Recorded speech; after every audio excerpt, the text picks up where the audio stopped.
Do prospects call you to ask you about your price and insist that you tell them your price? Then when you do, they tell you, I'll get back to you, and you never hear from them again? In today's video, we're going to look at how to handle price shopping clients, what exactly to do to navigate and be able to close in a much faster and easier way.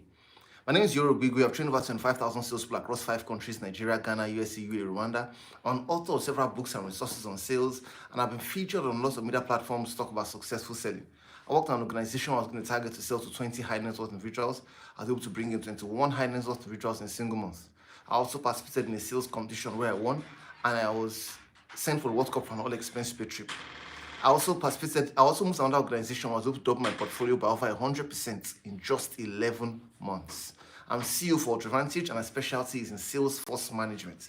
This means we work with sales teams through their team leads and their CEOs. We work with them to be able to help them optimize their results and help them get results faster and in record time. So based on my line of work, based on my experience, I'm going to be showing you some things you can do to be able to engage prospects strategically. Now, I'm a salesperson. I still sell. Even though I worked at an organization and I was giving sales targets, I was able to exceed the sales targets every time. Now, I sell our training solutions to corporate clients, to individuals, coaching clients. And a lot of times people call me, and when they call, sometimes you see cases where we have 2 categories of people. And I believe that generally in most sales, there are 2 categories of price shoppers. 2 categories of price shoppers. Now, before I tell you about 2 categories of price shoppers, let's even set the foundation straight. When you sell, price mentioned before value has been understood is a sale lost. Price mentioned before value has been understood is a sale lost. Now notice I didn't say price mentioned before explaining what you do. I didn't say price mentioned before explaining the benefits of your product or service. No. Price mentioned before value has been understood by the prospects. Value has been understood. Now, what is value? Value is not your products. Value is the perceived benefits the prospect believes they can get from your products or service. So, price mentioned before they understand the perceived benefits of what they can get from your product or service is a sale lost. So it's not enough to communicate the value or talk about it's not enough to talk about your product or service. Question is, what do they perceive about what they could get from what you're saying? Now, when we say perceived value of what they will get from what you're saying, it is not necessarily perceived value in terms of features and benefits to me. It's also clarity on what they really want. Hey, ladies and gentlemen, if you understand what I'm saying, this will change your sales forever. When you help a prospect get clear on what it is exactly they want. Now, some people say things like, prospects know, sometimes the client says, this is what I want, give me this. No prospect knows what they want. And that's good news.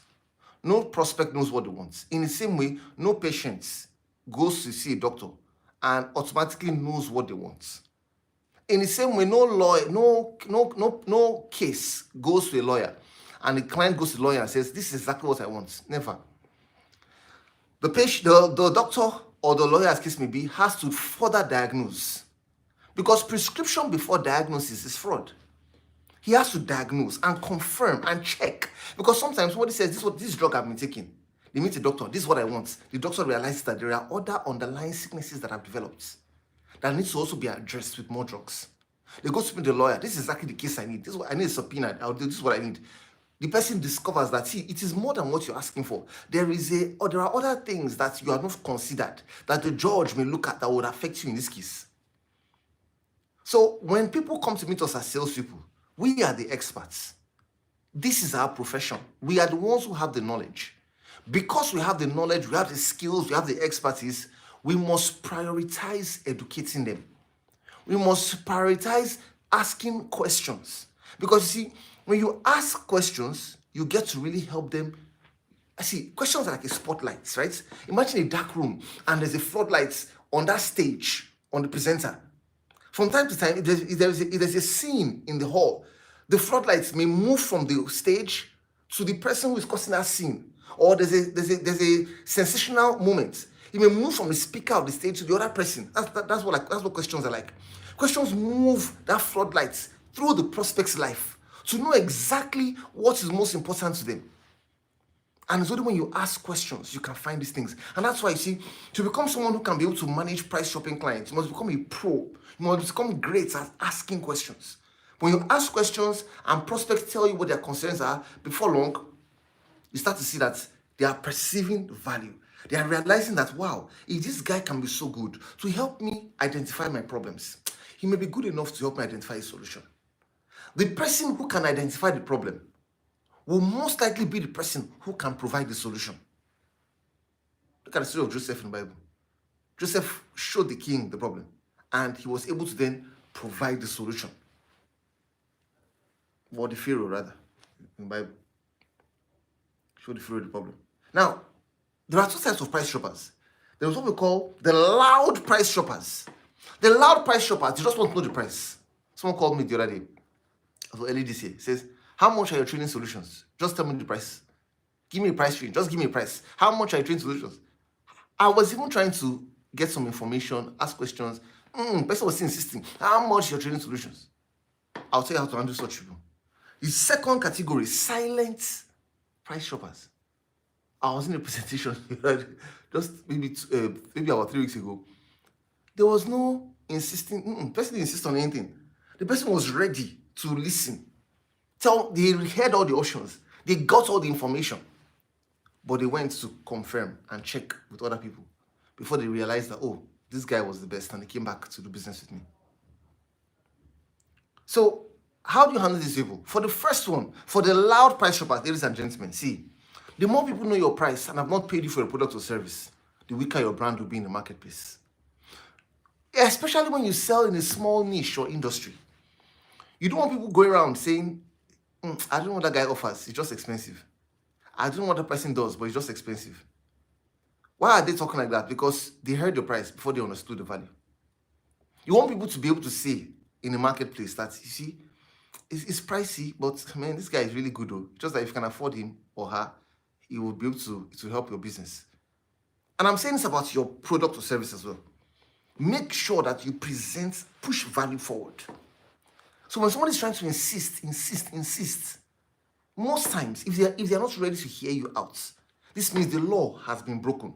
Price mentioned before value has been understood is a sale lost. They're not ready to allow you ask them questions. The law has been broken. Choose to walk away.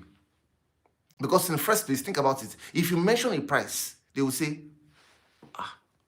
If you mention a high price, just imagine you mention a high price, they'll be like, that's expensive. Okay, we'll get back to you. Or you mention a low price, they'll say, can it be that good? It's so cheap like this. See, selling is not bidding. There's a place of bidding. See, when we talk about bidding, in the oil and gas, for example, maybe oil and gas business development, we're looking at bidding for transactions. You observe that it is not like selling where you're trying to persuade someone to make a case. Because when we talk about bidding, there is no human elements. It is just the documents and the pricing. And people look at the documents, what you're offering, your qualifications, your certifications, and the price, they just compare. And if you look at bids, most times, people have insider information that they use as a basis to be able to give the right price range to stay in the conversation. So you see, it's different from when we talk about persuasion, trying to get somebody to accept the price, but you have access to the person so you can be able to justify or make a case with the value. Then the silent objections, the silent shopping clients, price shopping clients, those are even very easy to engage. Now I'm going to show you 7 things to do, 7 ways you can handle these price shopping clients. 7 ways, whether it's the loud or the silent, 7 ways. Number 1, the first thing you need to do when somebody calls, for example, maybe it's an inbound, makes an inquiry, or you're engaging somebody and the person asking about the price, you want to take control of the conversation using social proof. Take control of the conversation using social proof. Now, if you know there's somebody out there who you know needs to listen to this video, I'd encourage you to pause right now. Please share this video with someone so that they can be a benefit or they can be able to benefit from this particular session, please. All right, let's go. Now, take control of the conversation using social proof. What is social proof? Social proof means everybody is doing this, like what we call the bandwagon effect. A lot of people are doing this, therefore, I'm more inclined to want to do it. So how do you apply this now? use the word other clients in your statements. For example, imagine if it's a phone call and someone says, how much is your price? Oh, fantastic. I will get to that shortly. Hope you don't mind. For when we have engagements with most of our clients, there are a few questions normally we would like to ask them so we can understand what exactly they need and how we can help them in a remarkable way. Hope you don't mind. Can I walk you through some of those questions right away, please? Briefly. What am I doing? I'm using the word social. I'm using social proof. Most of our clients. I'm asking questions to take charge of the conversation. And I'm letting them know that, oh, for most of our clients, this is what we normally would ask. And this is how we help them identify what their needs or what exactly we can offer to help give them a remarkable experience. So using these concepts changes the game forever. If somebody is insisting on the price or is a silent observer, you need to ask this question ask for permission to ask questions. Now, there are times when somebody will still be insisting, I don't have time to ask questions. Oh, okay, I understand if you don't have the time right now. Okay, can I call you back maybe later today? So that at least I can be able to ask these questions, because with that's what I really need to be able to compute the price and let you know what it costs. You see that? That's what I need to compute the price. You're insisting. And the person says, just give me an idea. The last one you did, what was the program like and what was the scope? Okay, the industry may not be the same. And that's why just a few questions. It won't take me time. Maybe max 4 minutes. I'll just walk you through these questions and you can then give me the information. And the person says, okay, just ask me the question now quickly. Oh, you look like you're in a hurry. You know what I'll do? Can I call you back in an hour? Okay, well, I have to make a decision now. Okay, are there some other people you need to call? Can you call them first? Can you call me when you're done calling them? Then I can give you the info. By then, at least, I'll look how I can make the question shorter for you to be able to answer quickly. Just make sure that you have the person's attention. See, in sales, ladies and gentlemen, attention is currency. If you have the prospect's attention, you can do wonders. But if the prospect is distracted and is in a hurry, it's going to affect how well you can be able to sell or close. Number 2, listen enough to be sure you have enough information as regards their needs and what is costing them. So ask enough questions. Ask enough questions. That's why we said, oh, hope you don't mind, I can ask you a few questions. Sometimes you want to make it clear and say, oh, 3 to 4 questions. So the person can calm down and give the attention. Ask enough questions so you can be sure you have enough information, because you need information for you to be able to make the value understood. Number 3, focus on value, not just the price. Focus on the value. Move the conversation to a value-based conversation, not price. Value emphasized is price accepted. Price emphasized is value ignored. So don't go around emphasizing the price. Don't go around trying to justify the price. Always go back and emphasize the value. Emphasize the value. Number 4, highlight your USP and your UPB. USP, unique selling points. What is unique about your products? We do not sell our similarities. We sell our differences. What is unique? Emphasize on it. Let them know this is why people do business with you. Because of this particular thing. Then, what's your unique perceived benefits? Meaning, what is UPB's unique perceived benefits? What is the unique thing that this prospect would get from your product or service? And how do you know the unique perceived benefits? Ask. When you're done presenting, ask, Mr. Prospect. So based on what all I've said so far about these, our products, all our features and our benefits, can you tell me which of these stood out for you the most? Whatever the person says is the unique perceived benefit to them. Dwell on that. Emphasize on that. The unique perceived benefits. So when I tell you to highlight your USP, I'm not telling you to only talk about one thing. I'm saying talk about everything you have. Possibly things you have in common with your competitors. Then move to things that differentiate you from your competition. Then within those things, make sure that your USP is inside them. Maybe at the middle or possibly at the end of the conversation. You can even mention it twice. Mention it at the middle, mention it at the end so that it's more memorable. I was playing a game with my son yesterday to show how the mind works. I would say, what do you prefer? Do you prefer ice cream or chicken? You say, chicken. Do you prefer juice or water? You say, water. Everything. The second thing I said was what you always repeated. Just show you how the mind works. People remember the last thing you see a lot of times. That's why you want to make sure that the USP is mentioned last.